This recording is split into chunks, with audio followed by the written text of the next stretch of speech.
Hello viewers, আসসালামু আলাইকুম। সবাই কেমন আছেন? কল্পনাস ব্লগে সবাইকে স্বাগতম। আমি কল্পনা টাঙ্গাল থেকে বলছি। আজকে আরেকটি নতুন ভিডিও নিয়ে হাজির হয়ে গেলাম। আশা করি ভিডিওটি ভালো লাগবে। ভালো লাগলে প্লিজ ভিডিওর শুরুতে একটা লাইক দিয়ে ভিডিওটি দেখা শুরু করবেন। তো এখানে পরিবার নিয়ে বের হয়ে গেলাম কক্সবাজার উদ্দেশ্যে। এটা গত 26 তারিখের ভিডিও। তো আমি, আমার হাজব্যান্ড, আমার 2 মেয়ে, আমরা সবাই আর কি রওনা দিছি ঘারিন্দা রেল স্টেশনে। তো প্রথম রিকশায় হচ্ছে আমার হাজব্যান্ড আর ছোটো মেয়ে, তো পেছনের রিকশায় আমি আর আমার বড় মেয়ে। তো কক্সবাজার যাব, সেজন্য রেল স্টেশনে যাইতেছি ঘারিন্দা, রেলে করে আর কি যাব ট্রেনে। তো যখন রিমালের তাণ্ডবে সারা দেশ অতিষ্ঠ ঘূর্ণিঝড়, তো রিমালের তাণ্ডবে সারাটা দেশ আর কি ঘূর্ণিঝড়ে, তখন আর কি যাইতেছি পরিবার নিয়ে রিমালকে দেখার জন্য কক্সবাজার। কথায় আছে না, শখের তোলা 80 টাকা, তো সেই শখের বসে যাওয়া। তো মূলত আসলে আমাদের টিকিটগুলো আগে কাটা হয়ে গেছিল। তো রিমাল আসবে এটা তো শুনতে পেরেছি শুক্রবার দিন আর কি, শনিবার থেকে তার তাণ্ডবটা শুরু হয়েছে। তো তখন তার কিছুই করার নেই। টিকিটগুলো অবশ্য ক্যান্সেল করা যেত, কিন্তু অনেকগুলো টাকা আর কি মাইনাস করা লাগতো। তো এখানে আমরা ট্রেনের টিকিট, এখান থেকে কমলাপুর রেল স্টেশন, কমলাপুর থেকে কক্সবাজার, আবার ফেরার দিন হচ্ছে প্লেনের টিকিট, এগুলো সবগুলো আগে বুকিং করা হয়ে গেছিলো। তো সেই জন্য আর কি ভাগ্যকে মেনে নিয়েই তো রওনা হলাম, যে সবার ভাগ্যে যা আছে আমাদের ভাগ্যেও তাই হবে। সবসময় তো শান্ত সাগরই দেখা হয়। গত বছর গিয়েছিলাম জানুয়ারি মাসে, তো তখন তো গিয়ে শান্ত সাগর দেখেছি। এবার না হয় একটু অশান্ত সাগরটাই দেখে আসবো। এতে অশান্ত সাগর দেখার জন্য ভাগ্য লাগে। তো এই তাণ্ডব মাথায় নিয়ে আর কি যাইতেছি। তো এখানে আবহাওয়া খুবই খারাপ, এই বৃষ্টি, এই বাতাস, এই ঝড়। তো সেগুলা মেনে নিয়ে, ভাগ্যকে মেনে নিয়ে আর কি বের হলাম। তো এখানে আসছি ঘারিন্দা, দেখেন আমার দুষ্ট ছানাটা কেমন দুষ্টুমি করতেছে। এদিকে অন্ধকার হয়ে আসতেছে। এখন বাজে 5টা, আমরা 4:45টায় আসছি আর কি ঘারিন্দা, 5টার ট্রেন। সেখানেও লেট লতি। বাংলাদেশের আসলে সরকারি সব কিছুতে দেখা যায় লেট। এখানে রেল স্টেশন এগুলো তো সরকারি, দেখা যাচ্ছে এখানে 1.5 ঘন্টা লেট। আবার কমলাপুর রেল স্টেশনে যে ওইখানেও আমাদের 2 ঘন্টা লেট। তো সব জায়গায় শুধু লেট আর লেট। তো কি আর করার, কিছুই করার নাই, এভাবেই যেতে হবে। তো এখানে 5টা ট্রেন আসার কথা, সেটা আসছে 6:30টায়। তো 6:30টায় আমরা ট্রেনে উঠে গেলাম। এখন আর কি যাইতেছি আঁকা বাঁকা এঁঠু মেঠু পথ আর কি পাড়ি দিয়ে। ট্রেনের যাত্রাটা কিন্তু খুবই ভালো লাগে, কারণ গ্রামগঞ্জের ভিতর দিয়ে ঘরবাড়ির, তারপরে জঙ্গল, রাস্তাঘাট, আঁকা বাঁকা মেঠু পথ সব কিছু পাড়ি দিয়ে আর কি যাওয়া হয়। আমার কাছে খুবই ভালো লাগে। আমি তো গাড়িতে থাকতে পারি না, গাড়িতে উঠলেই বমি হয়। দেখা যাচ্ছে মাথা উঁচু করে কিছু দেখতেই পারি না, যে আমি আসলে কোন দিক দিয়ে কোন দিকে যাইতেছি। আর ট্রেনে উঠলে সব কিছু দেখতে খুবই ভালো লাগে। আমাদের ঘারিন্দা থেকে ঢাকা কমলাপুর রেল স্টেশন যাওয়ার যে ট্রেন, এটা ছিল নন এসি। এটাতে জানালা খোলা, সব দৃশ্য দেখতে দেখতে যাইতেছি। তো এটা এয়ারপোর্ট চলে এসেছি। তো এখানে আমরা নামবো না, আমরা নামবো হচ্ছে কমলাপুর রেল স্টেশন। ওইখান থেকে আমরা কক্সবাজার উদ্দেশ্যে ট্রেনে উঠবো, সেটা হচ্ছে আমাদের এসি কামরা। তো কক্সবাজারের জন্য এসি নন এসি দুইটাই আছে। তো আমার কাছে মনে হয় রাতের বেলা এসিতে যাওয়াটাই নিরাপদ। নন এসিতে দেখা যায় জানালা খোলা থাকে, এত একো বেকো মানে আঁকা বাঁকা রাস্তা, দেখা যাচ্ছে ঝোপঝাড়ের ভিতর দিয়েও যেতে হয়। তো সেইখানে আমার কাছে মনে হয় এসি কামরাটাই সেফ, নন এসিটা একটু রিস্ক হয়ে যায় রাতের বেলা যেহেতু। তো সারা রাত ভরে যাবে। তো এটা কমলাপুর রেল স্টেশনে নামছি। তো এর আগেও তো আসলে আমার এর আগে 3বার আসা হয়েছিল, এটা দিয়ে আর কি 3বার। তো আমার জায়ের বাপের বাড়ি হচ্ছে নারায়ণগঞ্জ। তো এখানে 2বার গিয়েছি। তো 2বারই দেখা যাচ্ছে 2 দুগুণে 4বারই কমলাপুর রেল স্টেশন আসা হয়েছে। তো এই দিয়ে 5বার হলো। কমলাপুর রেল স্টেশনটা আসলে অনেক বড়। আর রাতের বেলা মনেই হচ্ছে না যে এখানে এত রাত হয়ে গেছে। আমরা তো 8:30টার দিকে এসে নামছি। তো আমাদের ট্রেন আসার কথা 10:30টায়। তো সেই ট্রেন আসছে রাত 12টায়। তো রাত 12টাতেও মনে হচ্ছে না যে এত রাত হচ্ছে, কারণ এত মানুষজন, বেশ ভালোই লাগছে। তো এখানে হচ্ছে একটা ছোটো মোটো ফাস্টফুডের দোকান। তো এখানে আসছি, রাতের বেলা তো কিছু খেতে হবে যেহেতু লং জার্নি। বিকেল 4টায় বাসা থেকে খেয়ে বের হয়েছিলাম। তো এখানে বার্গার নিছি, বার্গারটা এত বাজে, এটা কখন যে বানিয়ে রাখছে ঠিক নাই। তো ওভেনে গরম করে দেওয়াতে একদম নরম হয়ে গেছে, খেতে খুবই বাজে। শুধু জাস্ট রুটিটা খাওয়া হয়েছে, ভেতরের মাংস হালকা পাতলা খাওয়া হয়েছে, আর সব ফেলে দিতে হয়েছে। তো আমার ছোটো মেয়ে একটা স্যান্ডউইচ নিছে, ওটাও নর্মাল, মানে খুব একটা ভালো না, দামটা অনেক বেশি। এয়ারপোর্টের ভেতর আপনি, এয়ারপোর্ট বলে সরি, আপনি রেল স্টেশন বলেন, এয়ারপোর্ট বলেন, যেখানে বলেন, যাই কিনবেন সব কিছু ডবল দাম। দেখা যাচ্ছে একটা পানির বোতল লেখা আছে 30 টাকা, নেবে ওরা 35 টাকা। আপনার ট্রেনের ভিতরে চা কফি যাই খাবেন সব কিছু ডাবল দাম। তো এখানে ডাবল দাম দিয়ে খাইতেছি, কিন্তু খাওয়াটা খুবই বাজে, টাকাটা একদম বিফলে গেল। আর আমার হাজব্যান্ড তো বাইরের খাবার খাবেই না, ও শুধু জাস্ট একটা কফি খেয়েছে। তো ওর জন্য আমি নিয়ে নেব একটা কেক, নিয়ে নেওয়া হয়েছে আর কি। তো বার্গারটা খুবই বাজে ছিল খেতে। তো এখন এত বসে আছি সবাই। তো আমাদের ট্রেন আসবে রাত 10:30 আসার কথা, সেটা আসছে রাত 12টায়। তো ট্রেন জার্নিটা খুবই ভালো ছিল, খুবই ভালো লেগেছে। গাড়িতে তো আসলে জার্নি করতে পারি না, এত লং রাস্তা আর কি। গত বছর গিয়েছিলাম, সারা রাত শুধু মাথা নিচা করেছিলাম, তো মাথা উঁচু করে দাঁড়াতেই পারি নাই। আর সারা রাস্তা এত বমি হয়েছে কি বলবো। আর ট্রেন জার্নিটা এত ভালো লাগছে, মনে হয় নিজের ঘরেই বসে আছি। তো রাতের বেলা দেখে আসলে দৃশ্যগুলো দেখতে পারি নাই। দিনের বেলা হলে হয়তো বা দৃশ্যগুলো সব ভিডিও করতে পারতাম, দেখতে পারতাম। তো এরা আমাদের ট্রেন চলে আসছে, আমরা এখন এই ট্রেনে উঠবো। এখন বাজে রাত 11:30। তো এরা মা বাপ বেটি আর কি কোনটা আমাদের কামরা সেটা দেখতেছে। তো আমাদের কামরাটা সামনেই ছিল, এটা তো আসলে মোবাইলে কাটা হয়েছে, মোবাইলে সব ডিটেলস আছে। তো এরা বাপ বেটিরা দেখে নিল, এই ফাঁকে আমি একটু ভিডিও করে নিলাম, আমার আপু ভাইদের সাথে শেয়ার করব সেই জন্য। তো আমাদের কামরায় আমরা উঠে গেলাম, উঠে এখন ব্যাগ ট্যাগ আর কি সব কিছু রেখে দেব। এটা হচ্ছে অনেক বড় লং জার্নি। তো আমার জীবনে ফার্স্ট টাইম এতটা লং জার্নি ট্রেনে করে ভীষণ ভালো লেগেছে। এর আগে ট্রেনে কয়েকবার ওঠা হয়েছে, তো এতটা লং জার্নি ছিল না। রাত 12টা থেকে সকাল 9:30টায় আমরা কক্সবাজার যে পৌঁছাইছি আল্লাহর রহমতে। তো এখানেও এই বৃষ্টি হচ্ছে, এই বাতাস ছুটতেছে। তো মনে মনে একটু ভয়ও ছিল যে আল্লাহ, এই ঝড় তুফান মাথায় নিয়ে যাইতেছি কক্সবাজার, তখন 10 নম্বর সতর্কবাণী চলতেছে, আর সেই কক্সবাজার যাইতেছি। তো মনে মনে একটু ভয়ও ছিল, আবার ভাবলাম যে যাই হোক, ভাগ্যে যা আছে তাই হবে, ভাগ্যকে মেনে নিয়ে রওনা দিলাম। তো আমি তো এয়ারপোর্ট পর্যন্ত গিয়েছিলাম, মানে 12টায় কমলাপুর রেল স্টেশন থেকে ট্রেন ছাড়ছে। তো এয়ারপোর্টে এসে যে এতটা ঘুম দিছি, সে এক ঘুমে আমি চট্টগ্রামে এসে ঘুম ভেঙে গেছে, দেখি ভোর হয়ে গেছে। এটা হচ্ছে চট্টগ্রাম নদী, নদীটা আসলে অনেক সুন্দর। তো ঘুম ভেঙে নদীটা দেখে আর লোভ সামলাতে পারলাম না, সাথে সাথে একটু ভিডিও করে নিলাম। আর আমার মোবাইলটা তো কমলাপুর রেল স্টেশনে বন্ধ হয়ে গেছে, চার্জ নাই। তো এখানে আমি আমার হাজব্যান্ডের মোবাইল দিয়ে ভিডিও করতেছি।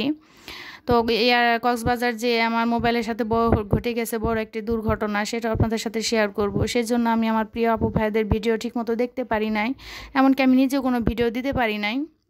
তো আমরা কক্সবাজার পৌঁছে গেছি সোমবার দিন 27 তারিখ। তো ওই দিন একটা রিলস ছাড়ছিলাম আর কি, কক্সবাজার আমাদের হোটেল থেকে। তো তাতে আমার জাইমা ফ্রেন্ড ব্লগ থেকে আমার আপু বলছে এনজয় করো। হ্যাঁ আপু, এনজয় করতে যে দেখা যায় ফ্যামিলি টাইম এনজয় করতে গিয়ে ওইভাবে ভিডিও করতে পারি নাই, ভিডিও দেখতে পারি নাই, ভিডিও ছাড়তেও পারি নাই। তার মধ্যে ঘটে গেছে একটা দুর্ঘটনা মোবাইলের সাথে।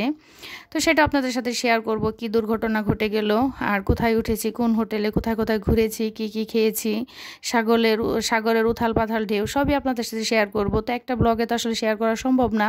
এমনিতে আজকে আমার ভিডিওটা অনেক বড় হয়ে গেছে, আমার প্রিয় আপু ভাইয়ের অধৈর্য হয়ে যাবে।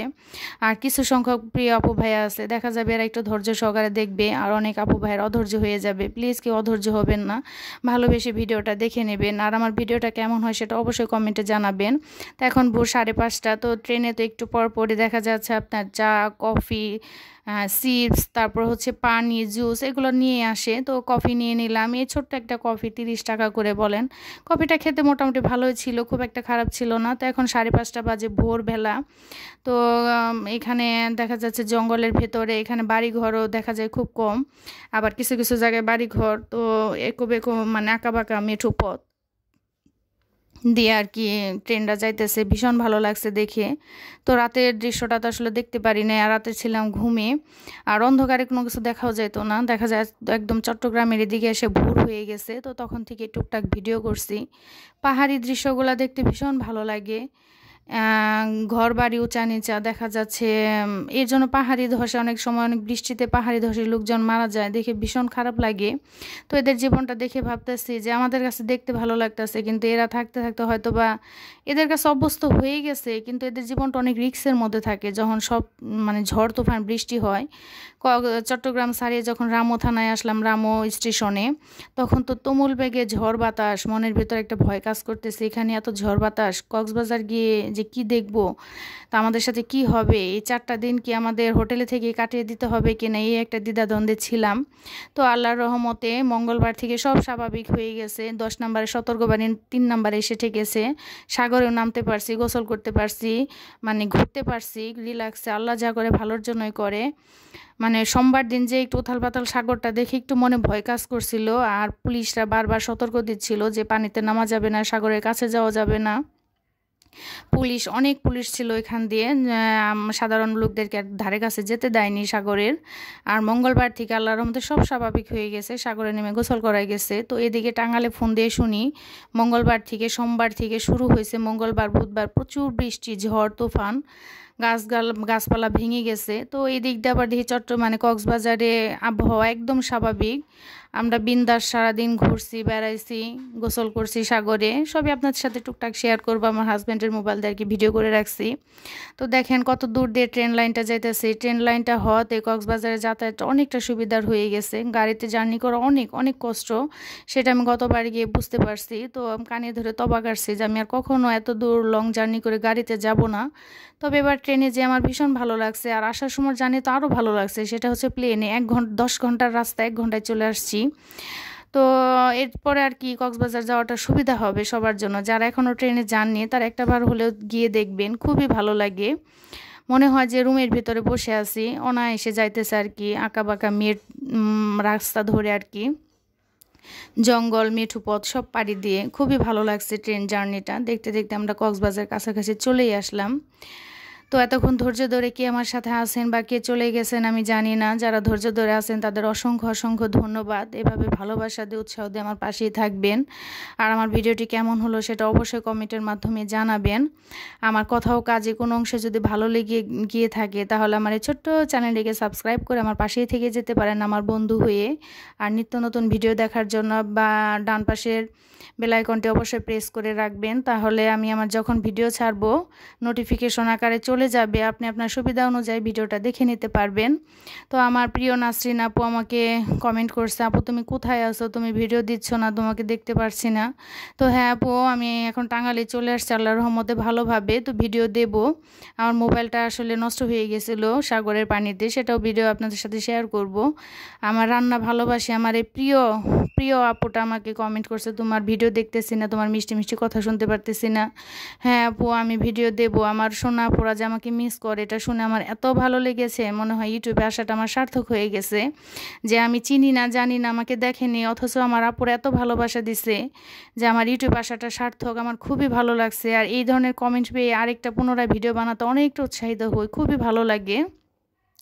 দেখতে দেখতে চলে আসলাম কক্সবাজার রেলওয়ে স্টেশনে। এটা এত সুন্দর করেছে, শেখ হাসিনা আন্টিকে অসংখ্য ধন্যবাদ এত সুন্দর একটা ট্রেন লাইন করার জন্য। সাথে এই ট্রেন স্টেশনটা দেখে মুগ্ধ হয়ে গেছি, এত সুন্দর। যারা এখনও আসেননি তারাও প্লিজ আসবেন, দেখতে খুবই ভালো লাগছে। এত বড় আর এত সুন্দর কি বলবো, মানে দেখে খুবই ভালো লাগছে। আমি এই জীবনে ফার্স্ট টাইম এত সুন্দর রেল স্টেশন দেখতে পেরেছি, দেখা হয়েছে আর কি। তো আমরা চলে আসছি এই ট্রেনে করেই। তো আমার হাজব্যান্ড ব্যাগ নিয়ে যাইতেছে, এখানে ভালো রকম বৃষ্টি হয়েছে, পানি জমে আছে। তো আমরা এখন রেল স্টেশন থেকে বের হয়ে একটা অটো নেব, অটো নিয়ে আমরা আমাদের হোটেলে চলে যাব। বাইরে ভালো রকম এই বৃষ্টি হচ্ছে, এই আবহাওয়া ঠান্ডা মানে স্বাভাবিক হচ্ছে, এই অস্বাভাবিক হচ্ছে, এই নিয়ে চলছে কক্সবাজারের অবস্থা। তো তখন তো আসলে রিমালের তাণ্ডবে সারা দেশই তছনছ, তার সাথে হচ্ছে কক্সবাজারটা বেশি, যেহেতু সমুদ্র উপকূল, সমুদ্রের উথাল পাথাল ঢেউ। তো এইখানকার মানুষের জীবনযাপন এরা অবশ্যই অভ্যস্ত হয়ে গেছে, কিন্তু তারপরে এদের জীবনটা অনেক কষ্টের, কঠিন। আমরা তো আসলে শখের বিষয় সাগর দেখতে আসি, আর এরা সাগরের দেখা যাচ্ছে ভালো দিক মন্দ দিক দুইটাই সবসময় উপভোগ করে। এরা দেখা যাচ্ছে যে ঝড় তুফানের সম্মুখীনটা বেশি হয়, এদের কষ্ট হয়ে যায় অনেক, এদের জীবনযাপনটা। যারা আর কি একটু গরিব, রাস্তার ধারে বাড়ি ঘর, তাদের আরও বেশি কষ্ট হয়ে যায়। তো আল্লাহ সবাইকে ভালো রাখুক। তো দেখতে দেখতে দেখেন কক্সবাজার রেল স্টেশনটা কত বড়, অনেক বড় এরিয়া জুড়ে, খুবই সুন্দর। আর আমরা দেখতে দেখতে এখন হোটেলের কাছাকাছি প্রায় চলে আসছি। তো বাইরে ভালো রকম বৃষ্টি, দেখা যাচ্ছে রাস্তা দিয়ে সাগর হয়ে গেছে। কি আর সাগর দেখবো বলেন, রাস্তায় সাগর দেখতে দেখতে হোটেলে চলে যাব। তো এতক্ষণ কে আমার সাথে আছেন বা কে চলে গেছেন জানি না। তো সবাই ভালো থাকবেন, আমাদের জন্য দোয়া করবেন, আমি সব সময় সবার জন্য দোয়া করি। তো এখান থেকে অটো নিয়ে এখন আমরা চলে যাব আমাদের হোটেলের ডিটেলস, কোথায় কোথায় ঘুরতে গিয়েছি, কি কি খেয়েছি, সবই আপনাদের সাথে শেয়ার করব। পার্ট টু পার্ট, একটা পার্টে ভিডিও শেয়ার করলে ভিডিওটা অনেক বড় হয়ে যায়, লং হয়ে যায়। আজকের ভিডিওটা এমনিতে অনেক বড় হয়ে গেছে, আমার আপু ভাইয়ের অধৈর্য হয়ে যাবে। প্লিজ কেউ অধৈর্য হবেন না, কিছু সংখ্যক আপু ভাইয়ার আছে এরা ভালোবেসে ভিডিওটা দেখে নেবে, এটা আমার বিশ্বাস। তো পরবর্তী ভিডিওটা আপনাদের সাথে শেয়ার করব, কি করলাম, কি মজা করলাম সবই শেয়ার করব। তো সবাই ভালো থাকবেন, আমাদের জন্য দোয়া করবেন। আমরা হোটেলের কাছে চলে এসেছি, আমাদের হোটেলের নাম হোটেল কল্লোল। হোটেলটা খুবই সুন্দর, সেটাও আপনাদের সাথে শেয়ার করব। তো চলেই আসলাম হোটেলের সামনে, এখন নেমে যাব। সবাই ভালো থাকবেন, আমাদের জন্য দোয়া করবেন। খোদা হাফেজ।